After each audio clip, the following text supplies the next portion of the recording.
What's up, family? I hope everybody's doing well. I'm back at my house in Chattanooga. Yeah, I'm a little fresh today. I had a little meeting to go to this morning, so that's good. Keep you posted with that. But yeah, I'm back at the house. They are pretty much done gutting it out.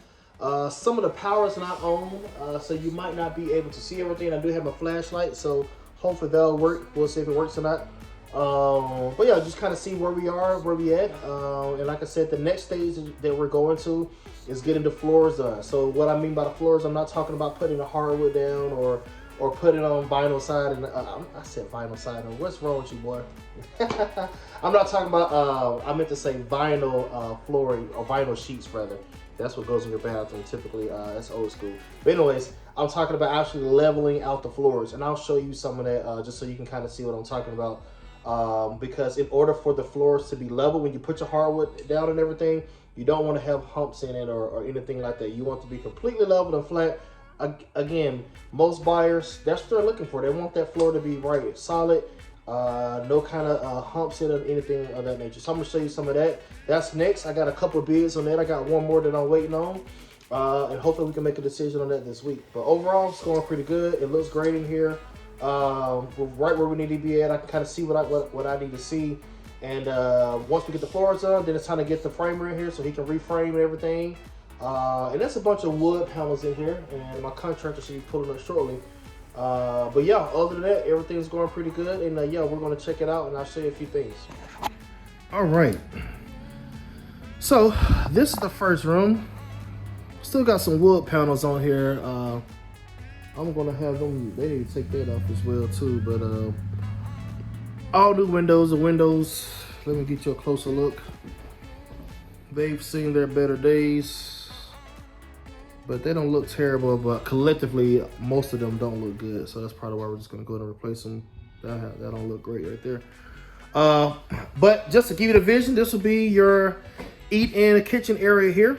It's a plan. Sorry, let me back up a little bit. Sorry, got that all in the way. So this will be your eat-in kitchen area here, or dining room area, you know, whichever one you want to call it.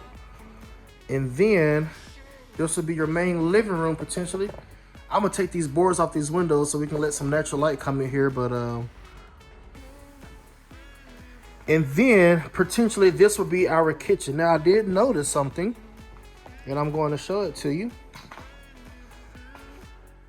When we originally saw this house, there was this fireplace here. I didn't know it was a fireplace in here. But what took place is they actually had this fireplace covered up. So they had drywall around this fireplace. So they did put a little, well, initially I did feel like I couldn't do what I wanted to do. But I think we're going to be okay. What we're going to do is, because I want this to be the kitchen area, right? So it will be, you know, cabinets going up against that wall there. You know, so your sink will be there, or, you know, so it'll be cabinets here, cabinets there.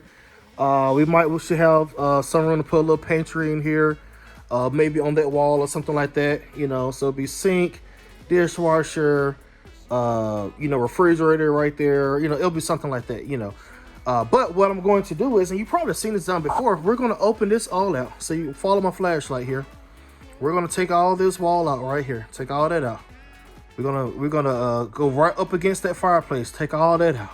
So basically, the fireplace more than likely is going to remain because it's going all the way up in the attic, all the way up. It's one of those old school chimneys. You can kind of see it a little bit here, how it's going all the way up there. So it's going, you know. Now, technically, can you take it out? Yes, you can. But what you do have to double check is the expense of it, you know. It's not always worth the expense when you have to take it out like that. So if we can't take it all out, which of course I get a bid for it and see if we can take it all out, it'll be perfect. All of this will be open. So of course this wall right here will be gone. This wall right here will more than likely be gone. So all of this will be completely open. But if we can't, it's not a big deal. We'll keep it here, and then what we'll do is we'll just take all that out, take all that out, so it'll still be open. The only thing you see is the fireplace, and we'll just do a double-sided fireplace on both sides. So it'll still look really good. It'll still look really good when you do that, and it'll still be open and have the open floor plan look that you're kind of going for. So So yeah, overall the house looks, everything is pretty much done. We got the bathroom that was removed over here. Here's the old kitchen area that's going to turn into the master bedroom.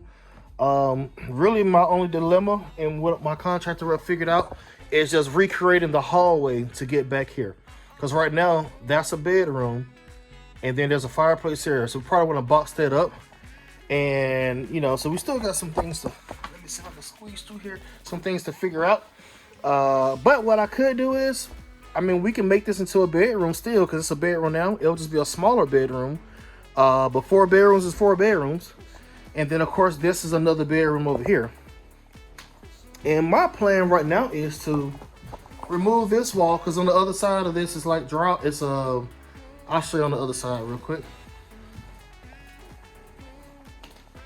So on the other side, this will turn into like your mud room area, wash and dryer, because that's the door that goes to the back door. But the plan is to take this wall out and move it down some more. Like we don't need this bigger room. So it's probably going to be like half of this size right here.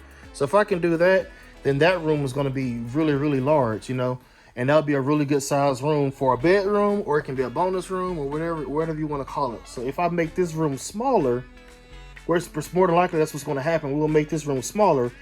It can be an office, it can still be a bedroom, it can be whatever you want it to be, but this will be a really large room that could be, again, bonus room area or another bedroom. So, but anyways, everything looks pretty good. I'm gonna call them today and, like I said, get this flooring and stuff together. The cool thing is, you probably can't tell, but it's going down at an angle. So y'all see how it's going down at an angle?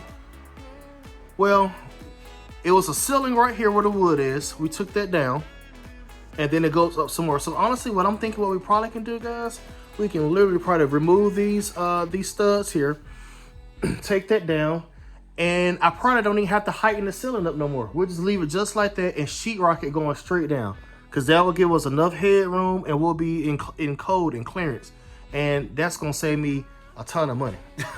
A ton of money if we can do that, because before we was thinking we was going to tear the whole thing down, just so it can be, the height can be appropriate. So anyways, that's that, and let's do a quick recap. All right, guys, thank y'all so much for checking out this video once again. I hope I'm making this stuff clear and you guys understand. Like I said, I just want to be able to kind of show what I'm doing. I know a lot of people have a lot of questions. People, really haven't been a part of, this type of thing. You kind of usually see it when it's done and when it's completed. But what I want to do is kind of just bring more awareness, because at the end of the day, I've been given a gift and I've been blessed to do what I do. So far, in the short career I've had, I've been blessed to do it. I got a dad that's been doing it for years in this game. And, I just always feel like there's no reason for me to try to hold in information and be selfish about it or be stingy with my gift. Like, no, I want people to utilize it as well, and encourage other people to go for it and to do it if it's something that you want to do, something that you're passionate about, So hopefully everything makes sense, what I'm talking about, but I hope you can kind of see the vision as well too. I know a lot of people, it's kind of challenging to see the vision, especially when you get down to the studs. You can't really see the walls because there's no drywall to really see how it's going to form and all that kind of stuff. But I hope you can kind of see the vision, kind of see where I'm going with this, and what we're hoping to accomplish with this house. It's going to be phenomenal. I'm super pumped, super excited, and thankful for the opportunity to once again do this again, because I'm telling y'all, it's hard out here to get stuff. It's just hard because it's so competitive now. There's so many people trying to do the very thing that you're trying to do, which makes it 10 times harder. People got cash now, so people doing cash deals. They paying, they want $70,000 to buy the lot or to buy the house. And they paying $90,000 for it. They paying $100,000. They're paying $20,000-$30,000 over the asking price. That makes it harder for people like me, or you're at the beginning stages. So yes, I got the funding, I got money in the bank. I could very well do a cash deal, for example, but it's not really in my best interest to do that yet. To deliver that much cash or pay that much more over when I'm still trying to build. Now once you get established, it's a lot easier to do that kind of thing. You can do a cash deal.